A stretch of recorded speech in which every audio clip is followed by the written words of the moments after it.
Bueno, pues empezamos, que ya era hora. Bien, vamos a ver el tema 3, ¿vale? Que es sobre el procesamiento visual inicial. Entonces, hay bastantes partes del tema, bueno, pues que no entran, ¿vale? Estos puntos en los 6, 321, 322, 323.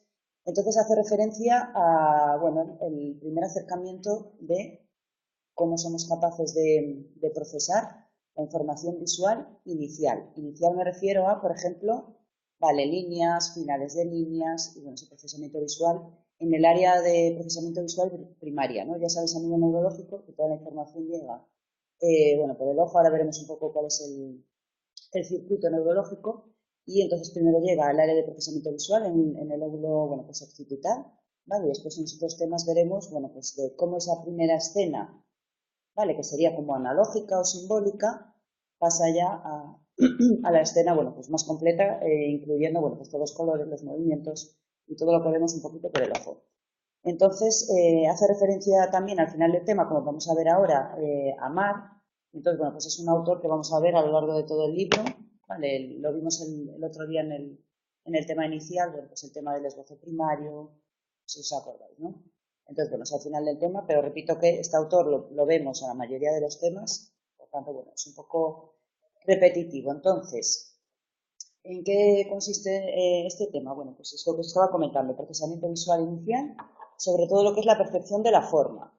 Entonces, para estudiar el procesamiento visual de la forma, ¿vale? La forma, repito, de la forma inicial, no la escena al completo, bueno, pues se ha investigado de diferentes maneras, ¿vale? La primera sería a nivel, bueno, pues fisiológico, que se intenta entender qué tipo de perceptores visuales, ¿vale? Ordenan dicha información, la de la forma inicial. Ahora veremos, bueno, pues qué tipo de neuronas se dedican a ello, pero bueno, son modelos hipotéticos, ¿vale? Que podríamos explicar después. Después, dentro de la investigación, dentro de la psicofísica, también se intenta dar explicación bueno, pues cómo somos capaces de dar forma a los objetos que a nivel estimular nos llegan a través de los ojos. Y después tenemos la tercera teoría, que trataría de explicar la percepción de la forma, que es la teoría computacional de la visión, que es la que os comentaba, la de Marr. Vale, por tanto, bueno, este tema, quitando bastante información que nos han quitado del temario, bueno, pues es bastante facilito. Bien, por tanto, la primera investigación, bueno, el primer ámbito de investigación para la percepción de la forma, bueno, pues fue el ámbito de la fisiología. Vale, estos autores, Hubel y Wessel, trataban de explicar, bueno, pues qué tipos de neuronas y cómo se estructuran las neuronas, sobre todo en lo que estábamos comentando, la corteza asociativa primaria, en este caso visual, vale, en este caso, bueno, pues se denomina la corteza estriada, es decir, esa información que nos llega a través del ojo, cómo es el cerebro capaz, a través de las neuronas, de explicar y darnos a entender psicológicamente, bueno, pues la forma que tienen los objetos. Bien, para estos autores existen diferentes, bueno, pues tipos de células, ¿no? Que recogerían todo este tipo de información. Este tipo de células, tal y como os pongo ahí, bueno, pues serían las encargadas de recibir y de interpretar lo que es la orientación, el movimiento de las líneas y los bordes. Vale, por tanto, cada una de las células harían diferentes funciones. Las vamos a ir viendo, tienes el libro ahí, ¿no? Porque viendo los dibujitos, bueno, pues ya entendemos un poquito mejor en estos autores cómo tratan de explicar la percepción de la forma. Bien, el primer tipo de células que hablan estos autores son las células simples, ¿vale? Como vemos aquí en la figura 3.1 de la página 109, bueno, vemos aquí, bueno, pues vemos círculos, puntos positivos, negativos. Lo que tratan de explicar estos autores, bueno, pues que este tipo de células simples, ¿vale? Tienen campos positivos y negativos. ¿Eso qué significa? Que son zonas positivas, es decir, que se estimulan, y zonas negativas, que son off, ¿vale? Que serían inhibidoras. Cuando entra la luz, algunas se excitan y otras se inhiben. También deciros, lo voy a explicar después, bueno, pues que toda la información que entra por los ojos ya sabéis que va a la retina, ¿no? Y en la retina, bueno, pues tenemos los receptores que veremos después en el tema 1, bueno, pues que son los conos y los bastones. Y después tenemos la zona de la fobia, que la zona de la fobia es una zona de la retina, bueno, que si veis alguna foto del ojo, como vamos a ver después, bueno, es como un hundimiento. Bueno, pues ahí digamos que los campos perceptivos, bueno, pues son mucho más pequeños, ¿vale? Que en la zona de la retina. Por tanto, este tipo de células, ya veis, bueno, pues que simplemente la organización que tienen, bueno, tal y como os pongo aquí, es una región excitadora, ¿veis, no? Bueno, pues este cuadrado de compositivos, una región excitadora estrecha y alargada que está flanqueada simplemente, bueno, pues por una región inhibidora, ¿vale? Es un poco para diferenciar, bueno, por las zonas on-off de este tipo de células que hablan Hubel y Wissing. Este tipo de células simples lo que tratan bueno, la información que reciben, trata de interpretarla y, por tanto, a partir de estas células seríamos capaces de detectar bordes, ¿vale? Líneas, barras y la orientación, ¿vale? de los estímulos externos, ¿sí? Por tanto, bordes, líneas, barras y orientación, las células simples. El siguiente tipo de células que hablan estos autores son las células, bueno, pues, complejas. Las células complejas son el 75% de todo el conjunto de las células que se encuentran dentro de la corteza visual estriada, que es la corteza visual primaria, ¿vale? Tal como hemos comentado antes. ¿Cuál es la diferencia entre este tipo de células, las complejas y las simples? Bueno, pues que estas tienen, bueno, pues campos receptivos muchos más grandes que las simples, ¿vale? Y estas ya son sensibles al movimiento de las líneas, ¿vale? Las anteriores no. Por tanto, ese es el punto clave que diferencia este tipo de células complejas, ¿vale? Que repito que son el 75% de las células dentro de la corteza visual estriada o visual primaria, ¿vale? Por tanto, las anteriores serían líneas, bordes, y esta ya es capaz de detectar movimiento de las líneas, ¿vale? Y por tanto interpretar psicológicamente que existe un movimiento, bueno, pues de esa luz que nos llega de los objetos, como veremos, bueno, y en el tema 2. Y después tenemos, bueno, ya veis aquí, que se me ha olvidado decir, bueno, es parecido, ¿no? Pero en este caso, ya veis que tiene zona positiva y negativa, on-off, diferente, ¿vale? Que la anterior, donde las células justamente tiene que llegar el estímulo, en concreto a la zona on y off, en las simples, y aquí, como veis, bueno, pues puede ser on-off, ¿vale? Por tanto, bueno, pues es más sensible, digamos, a lo que estábamos comentando al movimiento.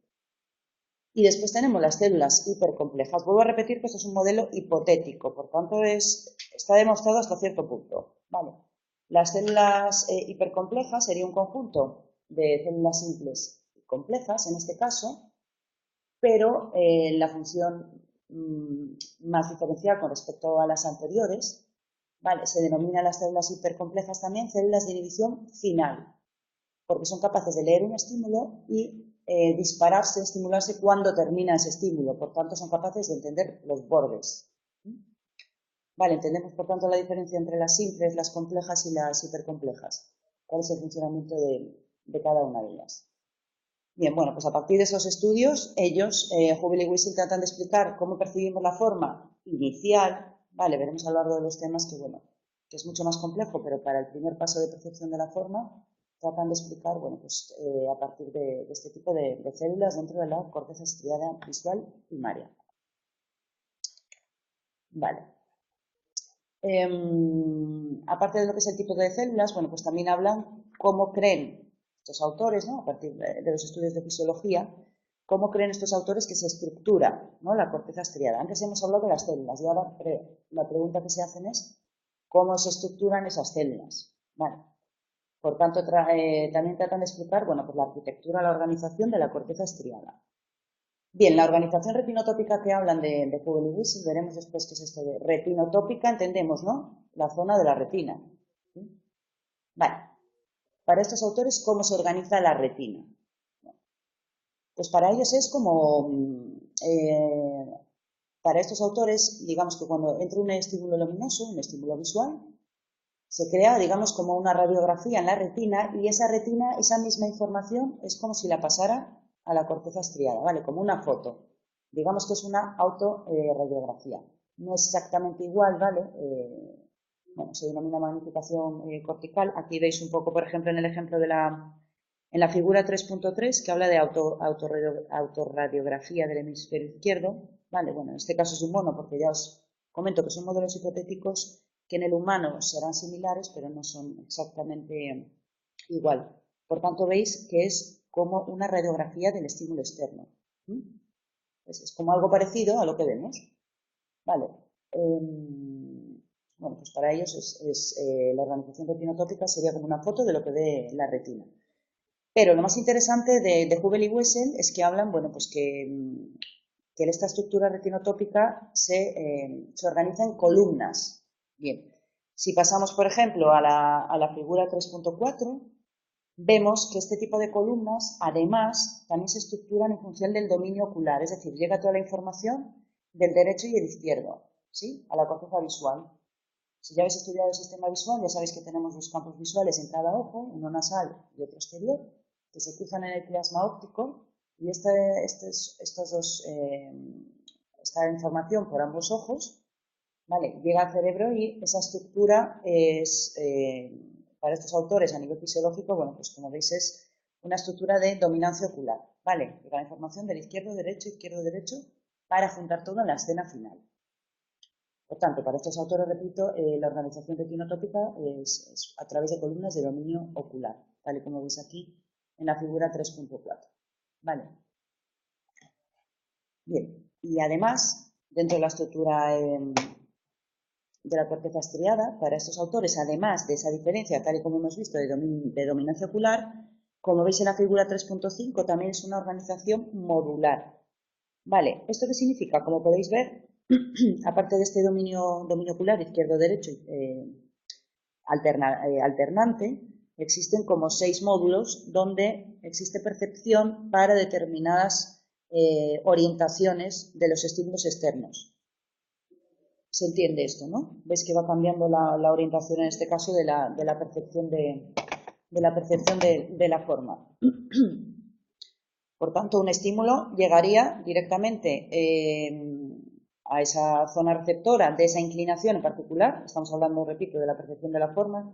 En este caso, bueno, pues de la orientación. Llegaría esa información a ese módulo, ¿vale?, que se corresponde exactamente con esa orientación, y la información de ambos ojos. Por tanto, para estos autores, esta sería la estructura, ¿vale?, de la corteza estriada. Por tanto, sería de dominancia ocular y una organización modular. En este caso, bueno, pues habla de 6 módulos. Se entiende un poquito cómo llega la información y cómo está estructurado. A lo largo de los otros temas veremos ya a partir de esto, digamos, es la organización más básica, ¿vale? Después ya es mucho más compleja, pero bueno, para que entendáis la forma, cómo entiende el cerebro la forma de los objetos. Vale, por tanto, eso es lo que os comentaba, una organización modular de 6 capas que están organizadas en módulos y columnas que se distribuyen perpendicularmente, en este caso a la superficie, en función de la orientación. Vale.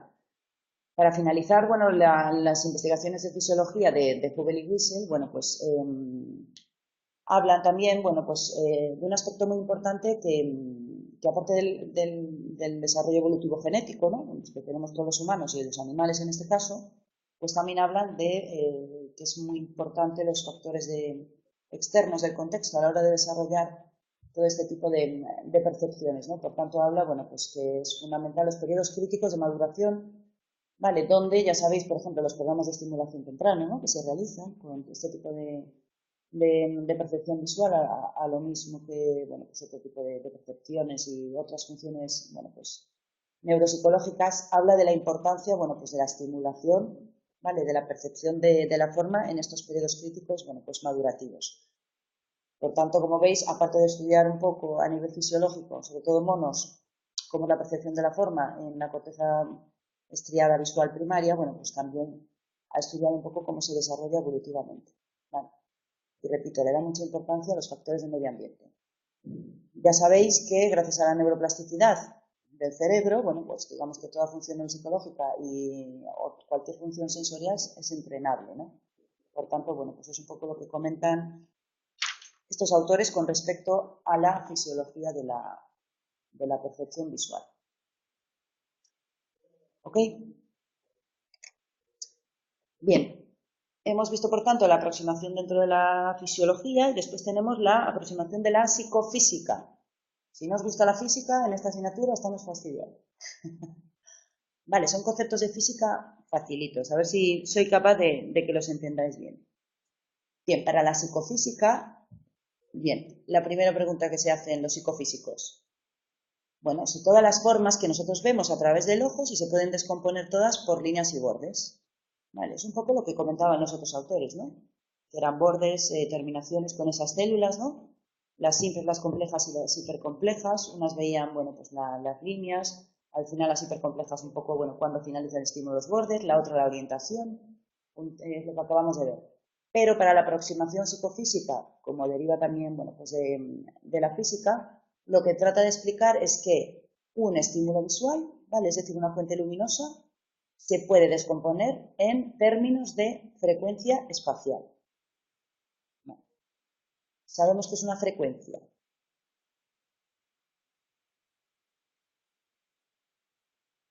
O sea, y esto lo explico la frecuencia como un muelle. Vale, un muelle cuando le estiramos tiene poca frecuencia. ¿Por qué? Porque digamos que los giros, ¿verdad?, que quedan mucho más espaciados. Cuando apretamos un muelle, la frecuencia, ¿no?, de los muelles, en este caso del hierro, ¿no?, pues tiene mayor frecuencia porque se repiten en mayor cantidad en menor número de lapso temporal. Vale, por tanto es un poco lo que trata de explicar. Ahora lo voy a explicar mejor.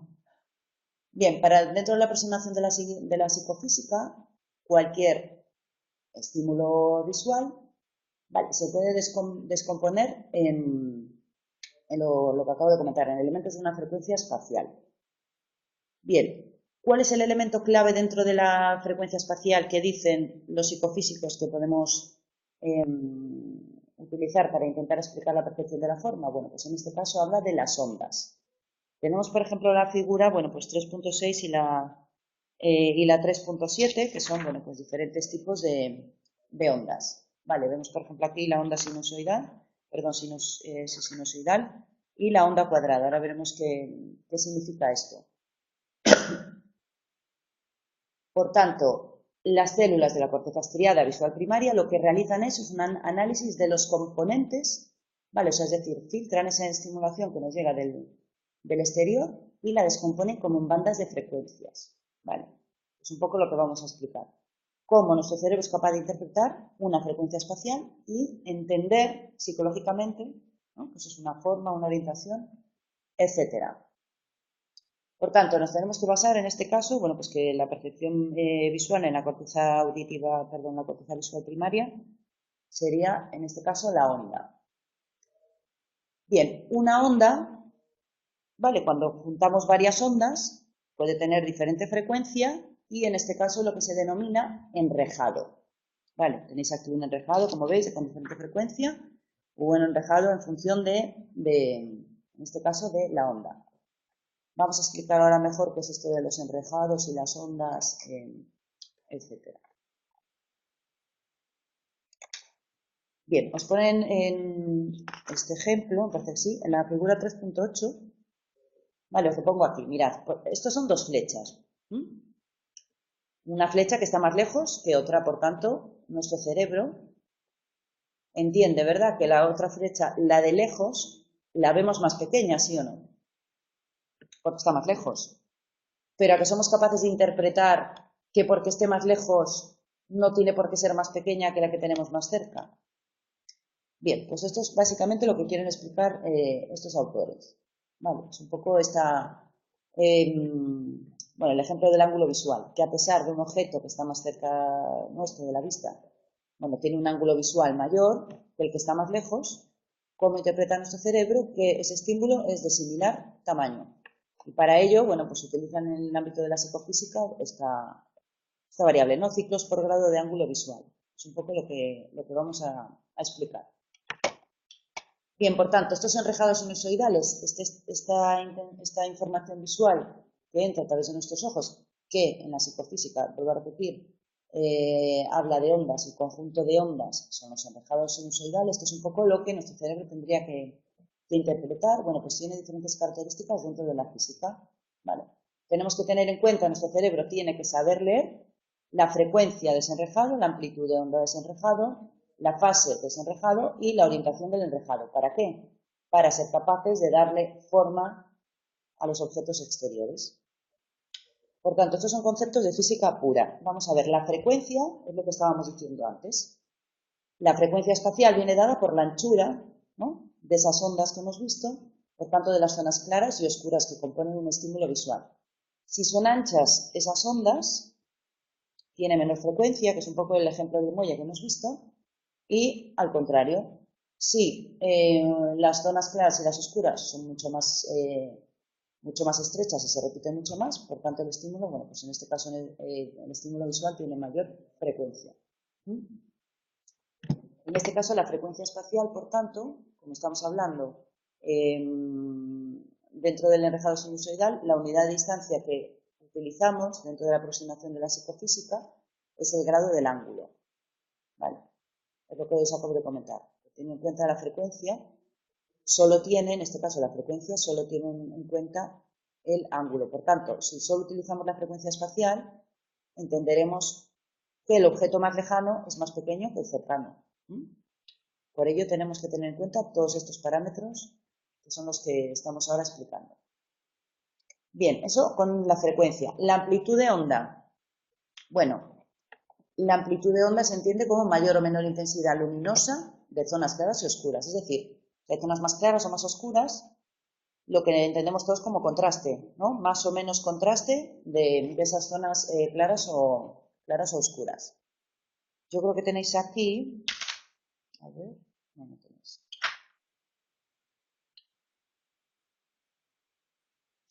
Bueno, os viene aquí, ¿no? La fórmula del contraste simplemente es diferenciar la zona de máxima, ¿no?, intensidad de luz con la mínima intensidad de luz. Es decir, un contraste, ¿sí o no? Eso ya entendemos todo lo que es un contraste. Para darle forma a los objetos a nivel neurológico dentro de la psicofísica también hay que tener en cuenta la fase. ¿La fase qué significa? Bueno, pues cómo oscila esa onda sinusoidal, que es lo que nuestro cerebro, en teoría, dentro de la psicofísica, entendería como una forma determinada. Por tanto, tiene en cuenta la orientación, ¿vale?, de esa onda. Entonces, bueno, en función de la posición, simplemente, bueno, esto también es física. Fase seno en 0%, ¿no?, en 0 grados de inclinación. Fase coseno, ¿os acordáis de cuando estudiasteis matemáticas? Vale, 90 grados. Antiseno es conocida al revés, son 180. Y anticoseno, bueno, pues fase de 270. Entendemos que, por tanto, a partir de la fase, dentro del ámbito de la psicofísica, nuestra corteza entendería la orientación de los objetos. Bien, y después la orientación lo que trata de explicar es el grado de desviación de la vertical, contrario al reloj. Por tanto, a ver si entendemos un poco la diferencia. Dentro de la primera aproximación a la percepción de la forma, tenemos la fisiología, trata de explicar a través de este tipo de células la primera información que el cerebro entiende de forma, que veremos a lo largo de los temas que es más complejo, pero la primera aproximación neurológica a la percepción de la forma a través de las células, ¿vale? Simples, complejas, hipercomplejas. Las simples ven, bueno, pues vemos líneas, tan solo vemos líneas. En las hipercomplejas ya le damos, perdón, en las complejas ya le damos un poco de orientación, ¿vale? Y en las hipercomplejas son la suma de las anteriores más la percepción de finalización de estímulo, ¿vale? A través de la psicofísica, lo que entiende la aproximación de la psicofísica es que esa información que nos llega a nivel neurológico son ondas, ¿vale? Entonces, esas ondas, ¿cómo se traducen a nivel neurológico? Bueno, pues tenemos que tener en cuenta la diferencia de intensidad de luz entre las oscuras y las claras, si son más anchas o más estrechas, que es lo que nos da, bueno, pues la frecuencia y la orientación, ¿vale? Por tanto, a través, bueno, pues de esa onda sinusoidal, el cerebro entiende, bueno, pues la forma y la orientación de los estímulos u objetos externos. Es un poco complejo esto de explicar y de entender, pero bueno, lo más importante es que veáis un poquito la diferencia. Bien, dentro de la psicofísica también está el análisis de Fourier, que tenéis aquí en la figura 3.9 y 3.10. Bien, lo que trata de explicar dentro de la psicofísica, bueno, pues dice que a veces, bueno, pues la información exterior, ¿no?, cualquier onda que nos llega de intensidad de luz, en este caso de información visual, que por lo general es un conjunto de ondas, ¿vale? Pero es que ese conjunto de ondas el cerebro es capaz de descifrarlas, bueno, pues cada una de ellas. ¿Y cómo las descifra? Pues tenéis aquí en la figura 3.9. ¿Vale?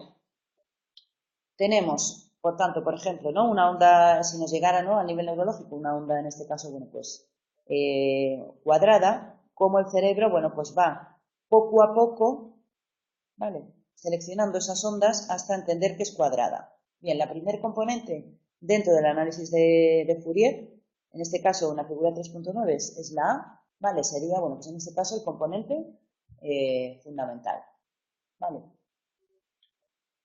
Que si os fijáis, la primera lectura, por tanto, que hace dentro del análisis de Fourier, dentro de la psicofísica, veis que esta primera onda, lo que primero que detectamos, esta onda sinusoidal, es la frecuencia y la amplitud. O sea, aquí lo que trata de explicar es que si nosotros de repente nos llega la información de esta onda sinusoidal cuadrada, ¿cómo somos capaces de desgranarla? Por tanto, lo primero es que vemos en la figura 1, perdón, en la A, que lo primero que desgranamos es la frecuencia y la amplitud. ¿Sí o no? ¿No tiene igual frecuencia e igual amplitud que la cuadrada final? Ajá. Bien. Posteriormente, bueno, pues lo que va traduciendo a nivel neurológico se denominan en este caso, ¿vale? Por tanto, el A es el fundamental, el componente fundamental que se denomina y después se llaman armónicos. Los armónicos en este caso, bueno, pues son diferentes ondas frecuentes, vamos, con la frecuencia similar, pero que varían en función de la amplitud de la onda, ¿vale? Es decir, trata de explicar esas dos frecuencias y esa onda similar de la A hasta la F, bueno, pues trata de desgranarlo mucho más. Es decir, primero haríamos como una percepción bruta del estímulo visual y después ya lo desgranaríamos mucho más en esto que denominamos dentro del análisis de Fourier, bueno, pues componentes, ¿vale? Componente fundamental, el más básico, el A, y después ya haríamos, bueno, pues el análisis de los componentes, en este caso, armónicos. Bien, ¿qué es lo más importante del análisis de Fourier? Bueno, pues lo que vemos aquí en la figura 3.10. Como estamos hablando dentro de la psicofísica y por tanto entendemos desde esta perspectiva que la información y la estimulación visual es a través de la frecuencia espacial, lo que trata de explicar a través de esta teoría que acabamos de hablar, bueno, este análisis de Fourier que también se basa en la física, es lo que os comento en la figura 3.10. Vale, existe información, primero cuando nos llega un estímulo, en este caso, por ejemplo, tenemos la figura 3.10, imagínate que es una foto. Nosotros vemos la foto, entonces esas ondas sinusoidales que nos llegan con información, nos llegaría información de ondas con una frecuencia baja y otras con una alta. Entonces, lo que se ha demostrado que esas ondas de frecuencia alta, lo que nos dan son los detalles, tal y como vemos a la derecha de la imagen original, ¿vale? En la C, ¿vale? Ondas de frecuencia alta nos dan los detalles de la imagen, mientras que a la izquierda las ondas de frecuencia baja nos dan una imagen mucho más global. Entendemos, ¿no? Por tanto, si estamos hablando de una onda sinusoidal, si tiene una amplitud y una frecuencia, en este caso amplia, ¿no?, valga la redundancia, la información es mucho más global, que es un poco, se fundamenta como el componente A de Fourier, ¿no?, que tenéis ahí. Y después ya los armónicos de Fourier lo que trata es de desgranar muchísimo más la información, por tanto, mayor frecuencia, mayor detalle, en este caso de la información visual que nos entra por los ojos. ¿Entendemos? Vale. ¿Qué se le critica a la psicofísica? Que está muy bien, ¿no?, que tratan de explicarlo, pero no da ninguna información a nivel, bueno, pues psicológico, subjetivo, de toda la información que nos llega a la, ¿no?, pues, en este caso, a la corteza visual primaria. Sí que es verdad que si habéis estudiado un poco de neurología y de neuropsicología, claro, toda la información que nos llega, esto estamos hablando de percepción visual sin componente subjetivo ni psicológico, pero claro, cuando ya llega esta información, esa escena, que simplemente son formas y orientaciones y movimiento, etcétera, ya llegaría, bueno, pues a la corteza visual de asociación, donde ya entraría, por ejemplo, la memoria, ¿no? Cuando vemos una cara y pues me suena, etcétera, etcétera. Bueno, mucho más complejo. Por tanto, se critica que es que esto no tiene ningún componente subjetivo ni psicológico, ¿no?, que simplemente es pura física, ¿no?, de intentar explicar cómo percibimos las formas, ¿vale? Y una escena global y los detallitos, porque se fundamenta, en este caso, dentro del ámbito de la psicofísica, de la frecuencia espacial. Bien, y después tenemos la tercera aproximación, que es la aproximación computacional de Mark, que lo vimos el otro día, que lo que trata de explicar, esta es la misma diapositiva que vimos el otro día, que son el nivel de organización de procesamiento visual. Lo que trata de explicar este autor, que ya veréis que sale en muchos temas, bueno, pues que la percepción visual tiene como diferentes etapas, que es lo que él denomina primero el esbozo primario. ¿Vale? El esbozo primario para él sería, bueno, pues una primera escena donde la imagen que vemos es bidimensional. Vale, en este esbozo primario lo único que vemos en esa imagen bidimensional son bordes, barras, manchas y terminaciones. Bien, se denomina que son elementos simbólicos básicos, ¿sí o no? Es decir, vemos cosas sueltas, no lo integramos. Eso lo hacemos posteriormente. Pero son simbólicas porque sí que son símbolos, ¿sí o no? El borde, una barra, una mancha son símbolos, ¿no? Para formar la escena final. Bien, esto es lo que denomina el esbozo primario, que es lo que vimos el otro día. El esbozo 2 y medio, ¿vale? Bidimensional y medio, ¿qué entenderéis? Pues que veremos muchas más cosas. Bien, en el esbozo 2 y medio, 2D y medio, y ahí ya no nos basamos solo en los componentes primitivos, ¿vale? Básicos, sino que ya aquí entraría, bueno, pues una percepción de la orientación y la profundidad de los objetos externos hasta que ya llega al modelo 3D, ¿vale? Digamos que, por tanto, procesamiento computacional, ¿entendéis? Computacional sería como un ordenador, poco a poco, ¿no? Ya haríamos como un modelo 3D donde ya entraría la orientación, la profundidad, el conjunto de primitivas simples del esbozo primario, entonces se organizaría toda esa información jerárquicamente y entonces ya tendríamos un modelo 3D de lo que vemos. Vale. Por tanto, para la aproximación computacional, en este caso, bueno, pues para Mark, es un poco lo que vimos el otro día, ¿no? Por eso quería recordar un poco en qué consistía esta primera aproximación. Para Mark, por tanto, el esbozo primario, tal y como hemos visto, es una imagen bidimensional, por tanto, es como una escena simbólica, bueno, perdón, no es una escena, son elementos primitivos simbólicos, por tanto, es una representación perceptiva, la más primitiva y elemental, es decir, que ahí tampoco vemos nada. Por tanto, el esbozo primario es la primera fase que hemos visto antes, que veíamos líneas, manchas, etc. Bien. ¿Para qué sirve este esbozo primario, esta imagen primera bidimensional? Bueno, pues lo hace explícito lo que acabamos de ver, esos componentes primitivos primarios, a través, bueno, pues de cambios de intensidad de la imagen, lo que antes habíamos visto. En la aproximación computacional, bueno, pues se basa también un poco en el ámbito de la psicofísica. Por tanto, la primera fase de la percepción visual, que en este caso Mark lo denomina esbozo primario, tendría en cuenta, ¿vale?, que describiría a nivel neurológico esas características primitivas simbólicas, que son los bordes, barras, terminaciones y manchas, y esas características primarias son fundamentales para lo que hemos visto antes, el esbozo ya bidimensional y medio, donde ya entraría posición, tamaño, orientación y contraste. La imagen bidimensional, bueno, pues en este caso los receptores visuales lo que ven para Mark dentro del esbozo primario y por tanto los bordes, barras, terminaciones y manchas, lo vemos gracias a la luminancia, que es un poco lo que vamos a ver en el tema 2. Vale, si te acuerdas que es la luminancia, la iluminancia y todo esto. Por tanto, ¿qué nos tenemos que quedar de esta diapositiva? Que la aproximación computacional de Mark, el esbozo primario, es gracias a la luminancia de la escena que nuestro cerebro, en la primera fase de percepción visual, entiende que son bordes, barras, terminaciones y manchas. Por tanto, es una imagen bidimensional en el ámbito, bueno, pues de esta teoría. Dentro del esbozo primario, bueno, pues tal y como hemos dicho, que se basa en luminancia, ¿no?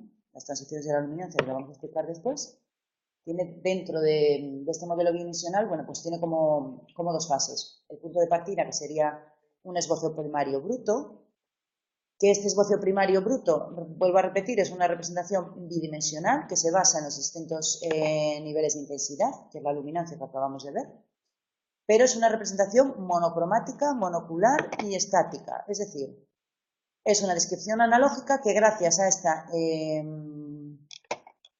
primera etapa del esbozo primario bruto y a través de esa distribución de la luminancia, somos capaces de describir la escena, pero basándonos en las características primarias, es decir, vemos manchas, ¿no?, líneas, bordes, pero no vemos la escena como tal. Vale, por tanto, para esos autores, como veis, es diferente a lo que hemos visto dentro del ámbito de la psicofísica y de la fisiología. Por tanto, el esbozo primario, primera parte sería esbozo primario bruto, ya sabéis, entendéis, ¿no? Algo bruto que es, bueno, pues que no está desgranado, no que está desmenuzado. Por tanto, lo primero es eso que vemos, los componentes primitivos, y después ya pasaría a esbozo primario, en este caso completo, donde estos estímulos, estos componentes primitivos, digamos que ya se agrupan y nos dan una primera escenita bidimensional. Pero simplemente es eso porque después ya vendría lo que acabo de comentar ahí, ¿vale? El esbozo vale, bidimensional y medio, en intensidad y profundidad, y ya el modelo 3D, que sería lo que es ya, bueno, pues una escena ya, digamos, montada. Ya veríamos todas las formas y todos los componentes estructurados. ¿Ok?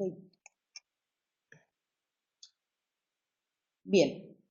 Y lo último que habla el tema, bueno, pues intenta explicar más a nivel neurológico ese esbozo primario, bueno, pues cómo se estructura a nivel de fisiología. Bueno, ya sabéis que lo vamos a ver después, pero bueno, en el sistema visual, ya sabéis que la información entra por cada uno de los ojos, se cruza en el plasma óptico y después la información visual pasa por el núcleo geniculado lateral del tálamo. Por tanto, siempre que se intenta estudiar cómo es la corteza visual neurológica primaria, se intenta ver si existen similitudes con las células ganglionares que están a lo del quiasma o de esa zona por donde pasa también esa información visual. Por tanto, cuando hacen experimentos con gatos, con perros, etcétera, bueno, siempre tratan de estimular el núcleo geniculado lateral del tálamo. Lo que vi en este caso era similar a los anteriores, ¿no? Asumió en este caso que la corteza visual primaria era similar, por tanto, a las células del núcleo geniculado lateral del tálamo, y lo que vio es que había, igual que las anteriores, células con centro off y con un entorno on, y al lado células al contrario, ¿sí? Por tanto, cuando nos llega la información, daros cuenta que el juego está en este tipo de explicación de la aproximación computacional de MAR, es que la información queda cero, es decir, una información en una célula, en este caso el núcleo foliculado lateral, ¿vale? Estimula la zona ON, y la otra información que le llega, por ejemplo, a la otra célula adyacente estimula el centro OFF, y como si sumamos el ON y el OFF, se quedaría a cero. ¿Vale? Por tanto, lo que trata de explicar es que la información que nos llega existen como células adyacentes que trabajan ese tipo de información, y cuando, digamos, somos capaces de percibir cuando una célula y la de al lado dicen ok, ¿no? O sea, ok, entonces es como el punto cero, ¿no? La célula, la intensidad del ON es similar a la del OFF de al lado. Es que esto es un poco lío de explicar. Por tanto, el cómputo de los puntos de cruce, en este caso de dos células, tiene que ser cero. Es decir, es como si dos células hicieran fuerza hasta que las dos ganan. Cuando las dos células ganan es cuando, en este caso la información que llega al tálamo, ¿vale? Que sería similar a la corteza visual primaria, bueno, seríamos capaces de percibir ese esbozo primario y por tanto esas características primitivas dentro de la percepción visual. Por tanto, ¿cuál es el resumen de la aproximación computacional de MAR a nivel fisiología, a nivel celular? Bueno, pues que este análisis de esbozo primario también son células simples, al igual que la perspectiva fisiológica, que están en la corteza estriada porque se ha visto que las células del núcleo geniculado lateral en este caso son similares. ¿Y cómo trabajan? Bueno, pues lo que acabo de comentar. Tratan de detectar esos puntos de cruce de cero, ¿vale? Entre dos células adyacentes on-off y la contraria off-on, y a partir de ahí es como, dentro de esta aproximación computacional, entiende MAR que somos capaces de percibir estímulos visuales, ¿vale? Externos, estamos hablando del esbozo primario, por tanto, en base a la luminancia, que es un poco lo que vamos a hablar. ¿Se entiende más o menos un poco? Es complejo esto. No sé si viene aquí si venía aquí alguna fotito. No. Pero bueno, lo más importante es Lo más importante es entender, bueno, si os viene aquí en la figura 3.21,